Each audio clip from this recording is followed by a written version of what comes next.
ഇന്ന് നമ്മൾ സേലത്തിനടുത്തുള്ള നാമക്കൽ എന്ന് പറയുന്ന സ്ഥലത്ത് വർക്കിനായിട്ട് പോവുകയാണ്.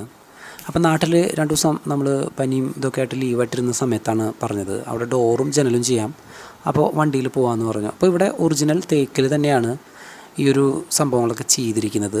ഇത് പഴയ വീട് വാങ്ങിച്ച് റിനോവേഷൻ ചെയ്ത് എടുക്കുന്നതാണ് വേറൊരു ടീംസിന് വേണ്ടിയിട്ട് അവർ വാങ്ങിച്ചിരിക്കുന്നതാണ് ഈ വീട്. അപ്പോൾ മുൻപുണ്ടായിരുന്ന ആളുകൾ തേക്ക് ഒറിജിനലായിട്ട് പോളിഷ് ചെയ്ത് വെച്ചിരുന്നതാണ്. പക്ഷേ അവർക്ക് അതിൽ ഡിസൈൻ പോരാ, കുറേ കമ്പ് വേണം, വീട്ടി പോലെയുള്ള ഡിസൈനുകൾ വേണം. തേക്കിന് ആ ഡിസൈൻ അവർക്ക് വലിയ താല്പര്യമായിട്ടില്ല, കാരണം ചെറിയ ഡിസൈനുകളാണ്. പിന്നെ രാത്രിയിൽ യാത്ര പോകുന്ന സമയത്ത് നമ്മൾ കുറച്ച് നേരം എവിടെയെങ്കിലൊക്കെ നിർത്തിയിട്ട് പോകണം, അല്ലെങ്കിൽ നമുക്ക് ഉറങ്ങാനൊക്കെ ആയിട്ട് പ്രശ്നം വരും. കാരണം അത് ഫുൾ ടൈം നമ്മൾ രാത്രി യാത്ര ചെയ്തിട്ടാണ് ഇവിടെ എത്തിയത്. അപ്പോൾ നേരം വെളുത്തു, നമ്മൾ രാത്രി ഒരു 11 മണിയാകുമ്പോൾ വന്നിട്ട് പകലൊരു 7 മണിയായി നമ്മൾ സൈറ്റിലെത്തുന്ന സമയത്ത്. അപ്പോൾ ഈ പോകുന്ന സ്ഥലത്ത് നമുക്ക് നല്ല അടിപൊളി കാഴ്ചകളൊക്കെ ഉണ്ട്. തമിഴ്നാടിൻ്റെ ഉൾസ്ഥലങ്ങളിലൂടെയൊക്കെ കുറച്ച് പോയിട്ടാണ് ഇവിടെ എത്തിയത്. പിന്നെ ഈ കാറ്റാടി മരം, ഇത് ഞങ്ങളുടെ ഇവിടെ കണ്ടിട്ടുള്ളത് കടപ്പുറത്താണ്, ചാവക്കാട് കടപ്പുറത്ത് കുറച്ച് കാറ്റാടി മരങ്ങളൊക്കെ ഉണ്ട്. പിന്നെ നമ്മൾ ഈ ഒരു സൈറ്റിൽ എത്തി. അപ്പോൾ ഇവിടെയുള്ള തേക്കുകളെന്ന് പറയുന്നത് ഈ ഒരു രീതിയിലുള്ള ഡിസൈനുകളാണ്. പിന്നെ ചില തേക്കിൽ വുഡ് ഫില്ലർ ഇട്ട് കഴിഞ്ഞാൽ ഇതുപോലെ ചില കളറുകളിലൊക്കെ ചെറിയ വ്യത്യാസം വരും. അപ്പോൾ ഈ ഒരു ഹാൻഡ് റെയിലിൽ നമ്മൾ ബ്ലാക്ക് പെയിൻറ്റ് ഉപയോഗിച്ചിട്ട് ചെറിയ രീതിയിൽ വരച്ച് ഒരു ഗ്രെയിൻസ് കൊടുത്തിട്ടുണ്ട്. ഇനി ഇതിൻ്റെ മുകളിൽ റോസ് വുഡ് യൂസ് ചെയ്തിട്ട് ക്ലിയർ അടിക്കും. അപ്പോൾ അതൊരു വീട്ടിയുടെ കളറിലോട്ട് വരും. പിന്നെ ഈ ഒരു പെയിൻറ്റ് നമ്മൾ അടിക്കുന്നത് എക്സ്റ്റീരിയറിലാണ്, കാരണം പൊട്ടിപ്പൊളിഞ്ഞിട്ടൊക്കെ ഉള്ള ഭാഗങ്ങളിലൊക്കെ പെയിൻറ്റ് അടിച്ചിട്ട് വരയ്ക്കാൻ വേണ്ടിയിട്ട്. അപ്പോൾ അതിന് NCയുടെ ടീക്കാണ് വാങ്ങിച്ചിരിക്കുന്നത്, കാരണം ഇവിടെ ഡൂറോത്തിൻ കിട്ടാനില്ല.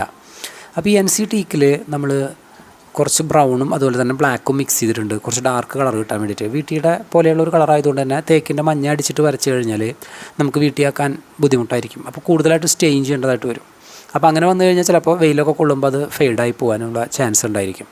അപ്പോൾ അതില്ലാതിരിക്കാൻ നമ്മൾ എക്സ്റ്റീരിയർ സ്റ്റെയിനർ യൂസ് ചെയ്യാം. പിന്നെ നമുക്ക് ഇതിൽ വരയ്ക്കുക എന്ന് പറഞ്ഞു കഴിഞ്ഞാൽ കുറച്ച് ബുദ്ധിമുട്ടുണ്ട് ഈ ഒരു ഡോറിൽ വരയ്ക്കാനായിട്ട്. ഈ പൈപ്പ് ക്രോസ് പോയിരിക്കുന്നതുകൊണ്ട് തന്നെ. അപ്പോൾ ഇത് താഴെ വരുന്ന ഒറിജിനൽ തേക്ക് ഡോറാണ് ഇതൊക്കെ. പിന്നെ പഴയ ആളുകൾ ഇതൊക്കെ ഒറിജിനൽ തേക്കിൽ തന്നെയാണ് ചെയ്തിരുന്നത്, പക്ഷേ അതിൻ്റെ പോളിഷ് ഒക്കെ ഒരുപാട് കാലമായിട്ടുണ്ടാവും ചെയ്തിട്ട്. അപ്പോൾ ഇത് വീട് ഇവർ വാങ്ങിയ സമയത്ത് ഇവർക്കിതിൽ ഡിസൈൻ ഇല്ലാത്തതുകൊണ്ട് കുറച്ച് താല്പര്യക്കുറവ്. അപ്പോൾ ഇവരുടെ സുഹൃത്തിൻ്റെ വീട്ടിൽ ഒറിജിനൽ വീട്ടിൽ ഗ്രെയിൻസൊക്കെ ആയിട്ട് ഒരു ബ്രൗൺ കളറിൽ ചെയ്ത് കണ്ടപ്പോൾ അവർക്കത് താല്പര്യമായിട്ട് അങ്ങനെയാണ് ഇത് ചെയ്തിരിക്കുന്നത്. പിന്നെ നമ്മൾ ഈ നാമക്കൽ വന്ന സമയത്ത് ഇവിടെ ഒരു കോട്ടയൊക്കെ ഉണ്ട്, ഇതിൻ്റെ മുകളിൽ കയറണം എന്ന് വിചാരിച്ച സമയത്ത് ഇവിടെ നല്ല മഴയായിരുന്നു. അപ്പോൾ പിന്നെ നമുക്ക് അതിൻ്റെ മുകളിലൊന്നും പോകാനായിട്ട് പറ്റിയില്ല, കാരണം തമിഴ്നാട്ടിലിപ്പോൾ നല്ല മഴയായതുകൊണ്ട് ഞങ്ങളും അവിടുത്തെ വർക്ക് വേഗം തീർത്തിട്ട് തിരിച്ചു പോന്നു. കാരണം ഒരു സൈറ്റ് കൂടെ അവിടെ ചെയ്യാനുണ്ടായിരുന്നു, പക്ഷെ നമുക്ക് അങ്ങോട്ട് പോകാൻ പറ്റിയില്ല. കൂടുതൽ ദിവസം അവിടെ നിന്ന് കഴിഞ്ഞാൽ പിന്നെ പ്രശ്നമാകുമല്ലോ എന്ന് കരുതിയിട്ട് നമ്മൾ അവിടെ നിന്ന് വേഗം റിട്ടേൺ പോരുകയാണ് ചെയ്തത്. ഒരു രക്ഷയില്ലാത്ത മഴയാണ് ഇപ്പോൾ പെയ്തുകൊണ്ടിരിക്കുന്നത്, കാരണം പുറത്തൊന്നും ഇറങ്ങാൻ പറ്റുന്നില്ല. നമ്മുടെ നാട്ടിൽ സാധാരണ ജൂൺ മാസമൊക്കെ പെയ്യുന്ന മഴ പോലെയാണ് തോന്നിയത്. പക്ഷെ നമ്മുടെ നാട്ടിൽ വലിയ മഴയൊന്നും ഇവിടെ വന്നപ്പോൾ ഫീൽ ചെയ്തില്ല. അപ്പോൾ നമ്മൾ തിരിച്ചു വന്നത് ബസ്സിലാണ്, കാരണം 2 ദിവസത്തെ വർക്കാണ് ഉണ്ടായിരുന്നത്. അപ്പോൾ ഇനിയും അവിടെ കുറച്ചുകൂടെ വർക്കുള്ളതുകൊണ്ട് ബാക്കിയുള്ളവരൊക്കെ അവിടെ നിന്നു, ഞാൻ മാത്രം ഇങ്ങോട്ട് തിരിച്ചു പോന്നു. അപ്പോൾ ഇത് സേലം ബസ് സ്റ്റാൻഡിൽ വന്നിട്ട് നമ്മൾ അവിടുന്ന് വേറൊരു ബസ്സിൽ നമ്മുടെ നാട്ടിലോട്ട് പോരുകയാണ് ചെയ്തത്.